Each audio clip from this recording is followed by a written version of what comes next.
নমস্কার, শিক্ষা কুটিরের আরও একটি নতুন আপডেটে তোমাদের স্বাগত জানাই। তোমরা দেখছো তোমাদের প্রিয় শিক্ষা কুটির। তো বাবা সাহেব আম্বেদকর এডুকেশন ইউনিভার্সিটির যে বিএড ভর্তি প্রক্রিয়া চলছে, অনেকেই প্রশ্ন করেছিলে যে আমার কলেজটি অনুমোদন আছে কিনা, আমি কি করে বুঝবো, তো বা অ্যাফিলেটেড কিনা বিশ্ববিদ্যালয়ের দ্বারা। কারণ পশ্চিমবঙ্গের প্রত্যেকটি বিশ্ববিদ্যালয়কে কিন্তু বাবা সাহেব আম্বেদকর এডুকেশন ইউনিভার্সিটির থেকে অ্যাফিলেটেড হতে হয়। তো সেক্ষেত্রে অ্যাকচুয়ালি এখানে কোনো রকম লিস্ট দেওয়া হয়নি,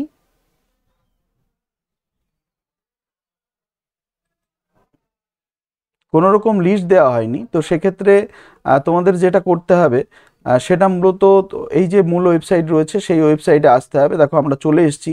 এই ওয়েবসাইটে আসার পরে তোমাদের যেটা করতে হবে সেটা হচ্ছে একটু স্ক্রল করে নিচে নামাতে হবে। নিচে নামালে পরেই কিন্তু তোমার মোটামুটি নিচে নামালে পরে তোমরা দেখতে পারবে যে নিচে নামালে পরেই কিন্তু এখানে অ্যাডমিশন বলে একটা অপশান আছে।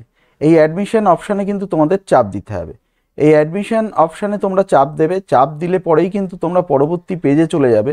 পরবর্তী পেজে চলে যাবে অ্যাডমিশনে চাপ দিলে। আমি দেখিয়ে দেবো ঠিক অ্যাডমিশন পেজ যেটা রয়েছে সেটা হচ্ছে, এখানে নেটওয়ার্কের একটু সমস্যা হচ্ছে। তো সেক্ষেত্রে পরবর্তী যে পেজ আছে সেখানে গিয়ে অ্যাডমিশন বিএডে চাপ দেবে।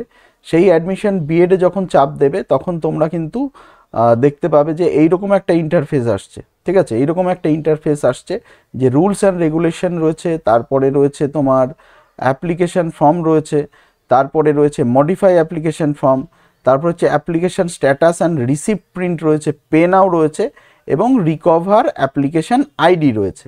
তো এইগুলো যেহেতু রয়েছে সেক্ষেত্রে তোমার মোটামুটি যে দেখে নিতে হবে যে এখানে দেখো, এখানে আমি একবার দেখিয়ে দিচ্ছি। এই যে অ্যাডমিশন যে রয়েছে সেটা কিন্তু এইখানে রয়েছে, যেখানে অ্যাডমিশন বিএড প্রোগ্রাম। ঠিক আছে, অ্যাডমিশন বিএড প্রোগ্রাম, এখানেই চাপ দিতে হবে তোমাদের।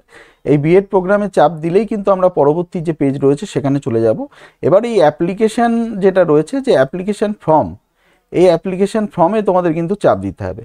অ্যাপ্লিকেশান ফর্মটাতে চাপ দিতে হবে। অ্যাপ্লিকেশান ফর্মটাতে চাপ দিলে দেখো 2 নম্বরে যেটা রয়েছে, কার্সেটটা দেখতে পারো, 2 নম্বরে যেটা রয়েছে আর সেখানে তোমরা চলে যাবে অ্যাপ্লিকেশান ফর্ম। অ্যাপ্লিকেশান ফর্ম, আচ্ছা 2 নম্বরে চলে যাবে, এখানে গো টু সেলফ ফিন্যান্স কলেজে চলে যাবে। এবার ধরো রেজিস্ট্রেশন আমি লিখবো NSOU লিখলাম, লাস্ট অ্যাটেন্ডেন্স ইউনিভার্সিটি, তারপরে রেজিস্ট্রেশন 789 করলাম, তারপরে ধরো হচ্ছে তোমার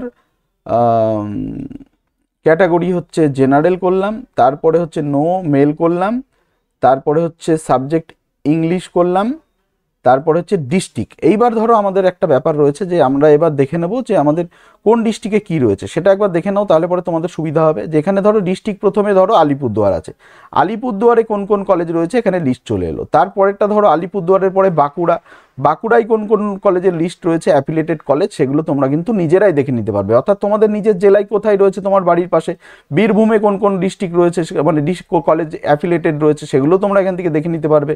ঠিক একই রকমভাবে কিন্তু আমি যদি নদিয়ায় বলি যে নদিয়ায় কী কী কলেজ রয়েছে, সেগুলো কিন্তু তোমরা এখান থেকে পরপর দেখে নিতে পারবে। এগুলো কিন্তু সবই অ্যাফিলেটেড কলেজ। এদের বাইরে যাদের নাম নেই তারা কিন্তু অ্যাকচুয়ালি অ্যাফিলিয়েশন পায়নি। নর্থ 24 পরগনা যদি দেখো তাহলে পরেও দেখতে পারো এখানে। ঠিক আছে, এগুলো রয়েছে এবং আদার্স বলে একটা অপশান রয়েছে। দেখো এখানে আদার্স বলে একটা রয়েছে, আদার্স। তো আদার্সে কোন কোন কলেজ রয়েছে, আদার্সের কলেজের নাম নেই। তো পশ্চিম মেদিনীপুর, এটা ধরো পূর্ব বর্ধমান, পূর্ব বর্ধমানে কোন কোন কলেজ রয়েছে দেখো, সেই সমস্ত লিস্টগুলো কিন্তু এখানে রয়েছে। অর্থাৎ প্রত্যেকটি কলেজেরই কিন্তু লিস্ট তোমরা এখান থেকে নিজেরাই দেখে নিতে পারবে। তো দেখতে থাকো শিক্ষা কুটির। আর এই ধরনের কোনো প্রশ্ন থাকলে অবশ্যই করতে পারো। ঠিক আছে, কমেন্টে জানাবে, আমি উত্তরগুলো দিয়ে দেবো। ধন্যবাদ।